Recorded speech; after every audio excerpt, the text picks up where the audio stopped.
They sold her at the edge of a dying town where hope had already been buried under dust and rusted dreams. A blind girl, 17 years old, thin as hunger, quiet as forgotten prayers. She stood barefoot on splintered wood, her hands folded like she was apologizing for existing. Her eyes, clouded, pale, unseeing, stared into nothing, yet somehow looked straight into the souls of those who passed her by. Blind since birth, the auction man said with a bitter laugh. Can't work fields, can't read, can't see. A burden. Men spat, women turned away. No one bid.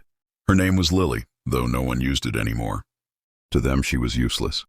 When her parents died of fever, she became property, passed from cruelty to cruelty, until finally, she was worth less than silence. $1, the auction man muttered. Just take her.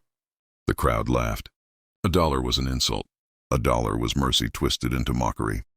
Lily heard the laughter. She always did. Sound was her world, boots scraping dirt, coins clinking, breath filled with judgment. She tightened her grip on the small cloth doll she carried, the only thing that had never abandoned her. Then, the laughter stopped. Footsteps approached, slow, steady, heavy. Not hurried, not cruel. A man stepped forward. He wore a weather-beaten hat, a long coat faded by sun and years, and boots scarred by a lifetime of walking alone.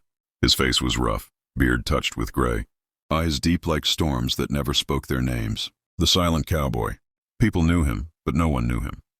He didn't drink, didn't gamble, didn't talk. They said he'd lost his family. Others said he'd lost his soul. The cowboy reached into his pocket and placed a single dollar on the table. I'll take her. Gasps rippled through the crowd. You know she's blind? The auction man sneered. The cowboy nodded. She'll slow you down. Another nod. She's trouble. Silence. Then, something no one expected, the cowboy stepped closer to Lily and gently took her hand. She flinched at first, then felt it. Warmth, strength, not possession, protection. And for the first time in years, someone spoke to her like she mattered. You're safe now, he said quietly. Lily's breath caught. She couldn't see him, but she felt him. As he led her away, the town stood frozen, watching a man walk off with what they'd thrown away. They didn't know it yet, but they had just sold their own salvation for $1. The cowboy's cabin sat beyond the hills, far from cruelty and noise. The wind spoke there. The fire crackled honestly. For Lily, it was terrifying and beautiful. He never rushed her, never raised his voice, never treated her like she was broken. Each morning, he placed her hand on the sunrise-warmed window. That's morning, he said. He taught her the world through kindness, the smell of rain, the sound of horses breathing, the rhythm of safety.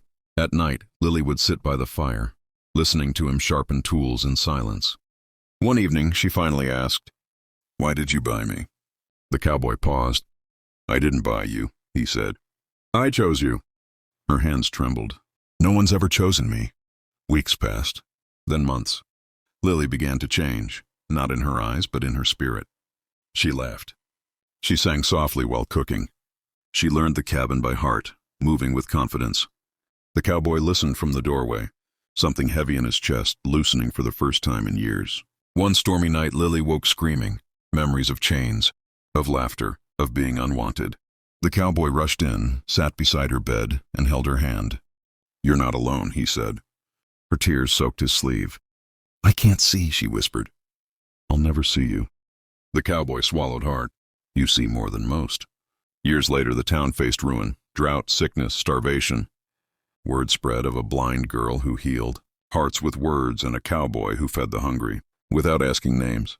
People came, begged, cried. Lily's years passed, but the legend did not fade. It grew.